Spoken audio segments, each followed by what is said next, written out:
So there was so much news going on and things were always changing in social media. And so I thought, like, there needs to be something that we can watch, you know, because again, there was a lot of things that did what the social rundown do, but it was all text. One of the main things that we wanted to do with the social rundown, it's just like straight, easy, this is how it is, you know, like our kind of piece of it is we have an intro piece which discusses what the topic is, and then I have a tiny little bit of detail about it, and then a witty comment at the end. Like, that's normally kind of, you know, how we do it. Because if people really want to read about something, there's a million other outlets that will do that better than we can. You know, there's no point me sitting here and telling you all the ins and outs of how a new Snapchat update works when you can Google it and find the rest. But a lot of people just need that quick, okay, I'm out, done, you know?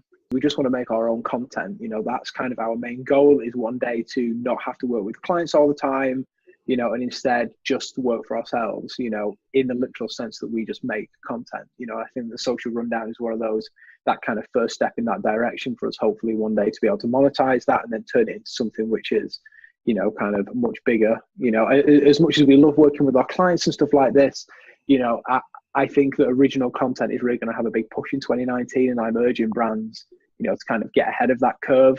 You know, I mean, you have a podcast, which is, you know, your own thing, you know, and I think that a lot more people need to do that in order to kind of stay relevant. And, you know, and I can kind of see a lot of brands gearing themselves towards original content only and kind of ditching the rest of the stuff they did, I think. Fraggell started, it's basically myself, my business partner, Nick. We've now grown to have Hannah, which is kind of a producer and social media manager. You know, kind of like when I left, you know, they were kind of growing massively, you know, they were bringing in huge clients, you know, and I remember somebody there saying, oh, you know, this could probably be, you know, the worst thing that you do, you know, and I was there thinking, I was like, I don't think this is the worst thing. Like, working here is horrible. I hate working here. Like, I believe that I can do better, you know, and now, you know, like, we're pitching against this agency, you know, and like, they're a worldwide agency. We're 3 people in a studio, you know, like, but you add more value. I really believe that the small, dedicated, young, hungry shops, you know, the technology has bridged the gap in part. Yeah, 100%. You know, there's now this ability for us, you know, as small agencies to work with massive brands, because a lot of them work with big agencies, you know, and a lot of them give a lot of their, you know, kind of marketing budget to these big agencies. But then there's these other smaller jobs which kind of, you know, dot around, which they don't really have time to do in-house, which smaller agencies start to do. And then they realize, hang on, we're getting the same service from a smaller agency than we are with the £100,000 agency. Why are we still using them? Why aren't we using this smaller agency which can do a mile better job for half the budget? You know, because we don't have the overheads that these big agencies have. 70% of people under the age of 16 don't have a Facebook account. And, you know, I mean, to be quite honest, the only thing I use Facebook for is Messenger and signing into things with Facebook. You know, and I think that, you know, a lot of people are the same. You know, I think the Messenger platform is great, but I wonder how much of that is because they have the technology of WhatsApp, you know, and that's one of the main ways that I talk to friends, is either by WhatsApp or by Facebook Messenger. And I think you'll see the slow decline in the platform of Facebook. Older people are now using it, so kids don't want to use it because it's uncool. So it's now the place where you organize family gatherings. But it's a little hard to predict. Either they just put all their emphasis more on Instagram because that's where their audience is. Yeah, I think that you'll see, you know, but I mean, I was thinking about this, like, from Facebook's perspective, this could be a really good thing for them, because right now there isn't a place to target the older generation. There isn't, you know, other than traditional advertising outlets, there's no way to target that generation. And so this could be perfect for Facebook. They have Instagram, which is, you know, it's at like 1 billion members. It's, you know, it's an incredibly powerful tool. It's, you know, it's kind of, you know, it does, whenever they do something, they seem to do it better than everybody else. And I think that they, you know, that they could go down the avenue that, let's, you know, if the old generation on Facebook, great, that means that we've got them. You know, nobody else has them, we have them. If you want to target the older generation, come to Facebook. If you want to target the younger, go to Instagram. For me, I think what's going to be really interesting in kind of this year is seeing where brands which have a very strong kind of social media presence, like companies like Lad Bible and Unilad, you know, kind of these big kind of social media, like meme pages, I guess, you know, where their whole life is on Facebook, really. And, you know, thankfully now they're also, you know, kind of moving to other platforms. But I think it's going to be really interesting to see how they respond to the lack of people slowly using the app, you know, and it's going to be interesting to see how they make sure that they don't lose their audience altogether.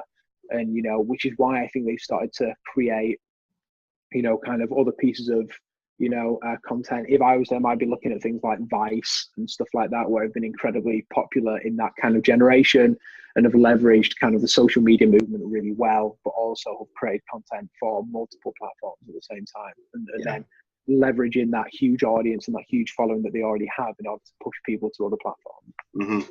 Do you feel that they get picked on a little too much? Like, I mean, singled out when it comes to the whole security issue and stuff? I mean, I certainly felt like that Analytica scandal was overblown and misdirected. 100%.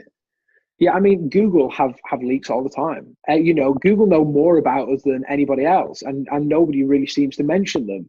However, everyone always mentions Facebook. But again, I think that's a lot to do with what you were saying, how they're the biggest, you know, like, they're huge. When everyone thinks social media, they think Facebook. Right. Yeah. You know, and that's one of the reasons they were picked on was because they were an easy target, I think, and everyone thinks of them as an easy target because they're so big. But what they don't realize is that, you know, there's also a million other people that do the same thing. But I mean, you know, in the grand scheme of it, it wasn't actually Facebook. You know, it was. No, I know. It was an app. It was an app running on Facebook. Like, you know, that's like, you know, me hiring someone, you know, them going off and murdering someone, but then, you know, me getting blamed for it. You know, it's. Yeah, it's. And by the way, the victim, by the way, consented to being murdered. By the way, in your scenario, right?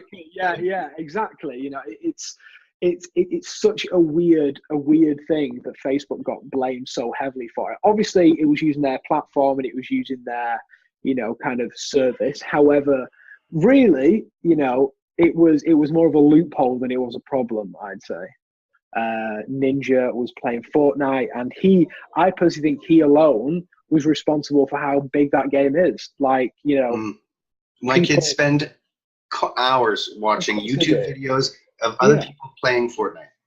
Yeah, 100%. You know, I mean, I thoroughly enjoy sitting there and watching somebody play a game because I'll have it on in the background, and it's just a nice, entertaining thing. You know, there's a lot of time where people do that with TV. They just have it in the background, and now a lot of people do that with YouTube. You know, at the end of the day, TV is second screen viewing. Our first screen is the phone we're looking at. Yeah. I don't think I know very, very many people that sit glued to the television without looking on something else. My dad sits on his iPad. You know, we got rid of cable. This is the other thing, like, why, again, I love what you're doing on your show, and I love your work, and you know, what you do, because like myself, it's like you geek out on this stuff. You find it really fun and fascinating and interesting, but I think you also have this sort of sense of responsibility to people to be honest about the negatives, the things that you see as sort of warning signs, what might be, you know, what people should be more aware of, more mindful of, that we're not mindful enough of. Advice like you just gave, I think, is spot on about just learning to live in the moment sometimes and not always living through our phones. You know, all the potential sort of damaging effects to society. You keep an eye on that in the same way that I find kind of interesting too, and you speak it, which I think is important. You know, it's like sort of being an honest broker in this industry, rather just saying like social media is the best thing. It's gonna, you know, it's gonna make your business awesome, and like there's nothing wrong with it. It's like there's some good, there's some bad. Let's be honest about it. And I think, you know, I think that's our duty, especially as, like, you know, smaller agencies and freelance. I think that's our job, and the way that we can separate ourselves from everybody else is that we will be truthful and say if something won't work, and say if, you know, and say if a client is going down the, you know, kind of the wrong path, because that's why they hire us. You know, they hire us to be honest, and, you know, and to show them that not everything is perfect. And sometimes, you know, there is a wrong path to go down, you know, and it is our job to say that. You know, there's no point taking the money off someone and then, you know, regretting it when it all goes wrong. Shiny disco ball.